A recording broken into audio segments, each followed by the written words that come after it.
We're going to move over to our smoothies. Everybody's familiar with smoothies. Many people use them for breakfast. They're great for the afternoon snack. They're also great for a complement to our dinner, our taco dinner here. So we're going to have tacos, and our dessert is going to be our smoothie. Sure. Good. So everybody knows you can use fruit in your smoothie, but not everybody knows that you can also add vegetables to your smoothie. In fact, you can add as many as you want, but a nice ratio or rule of thumb is 50-50. So I've already thrown in some bananas, and I'm going to do 2 at the same time just to demonstrate to the viewers that you can mix and match your fruits and veggies. So on this side, we're going to add in a couple handfuls of spinach. And on this side, we're going to add in kale. Now, you might recognize kale from the garnish on your salad bar, but kale really, and here it is right here, kale is really best in your body, not out of your body. It's hard to find a better vegetable than kale. So we've got bananas and vegetables. Now we're going to add our frozen fruits. And I'm going to use the frozen mixed berry for our spinach. And some of those got stiff in the freezer, which is good because we want that cold. And then I'm going to use frozen pineapple for the kale. Kale and pineapple is a real nutritional powerhouse combination and just delicious as can be. So now if you're just kind of easing your family into the idea of a fruit and veggie smoothie, I recommend going ahead and using the mixed berries and spinach combination first. That spinach just disappears and the berries make a beautiful pink color that most kids are used to, what they would expect from a smoothie. And I recommend that the first time you try this, that you make it when they're not looking. That's a great idea. After a while, they'll know your tricks, though. My kids just always ask me point blank, "Now, what's in it, Mom?" I tell them about half the things. You know, you can also just throw baby carrots in here and lots of other things. You can be very creative. So I'm going to go ahead and I promised you more nutrition, less cost. And so we're going to talk about the fact is you don't even need to use juice. You could use water.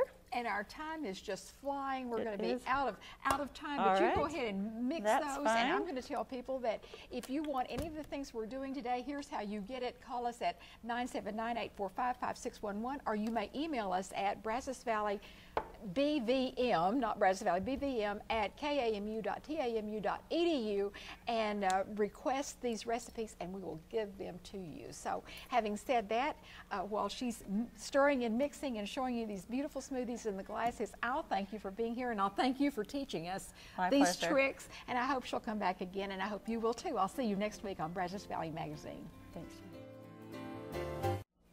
And doesn't this look interesting? Welcome to our KMU kitchen. I'm here with Kelly Sawaya.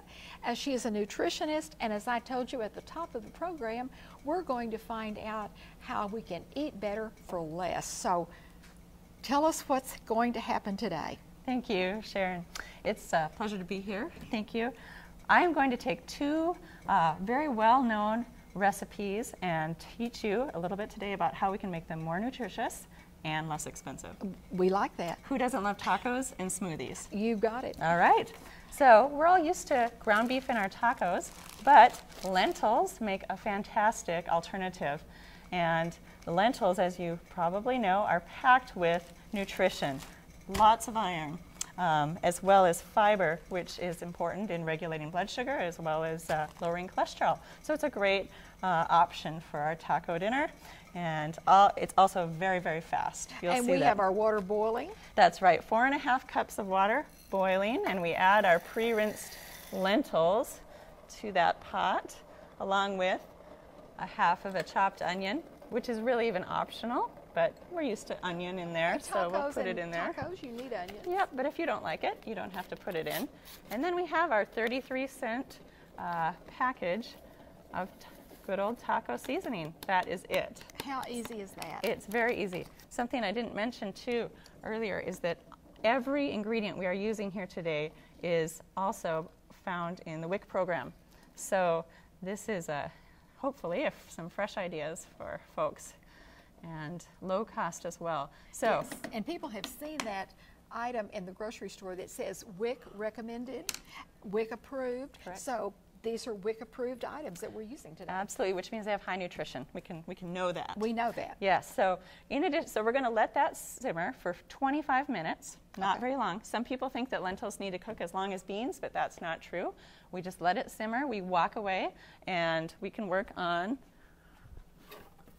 our corn tortillas shells. Now, another nice way to quickly and healthily prepare your corn tortillas is just to use cooking spray and a little salt, and we throw these in the oven, 400 degrees for 3 to 5 minutes, however well done you want them. Okay. And I'm going to come over here, and we're going to take a look at, once this is cooked, our 25 minutes have passed.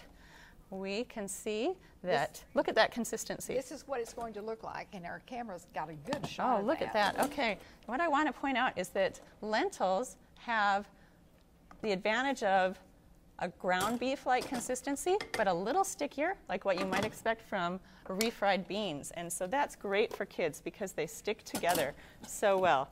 In here I have my tortillas, and I'm going to go ahead and make one up for you here so and you can see. She's put some into the bowl. Yep, and this even is though the we're a little same. bit, I'll move it so that you can see in the bowl. There we go. Now, we would just top it like you would usually top it. If you can even skip the cheese if you're trying to cut calories. But we have here, I've added a little bit of spinach to my romaine lettuce, which is also increasing the nutrition.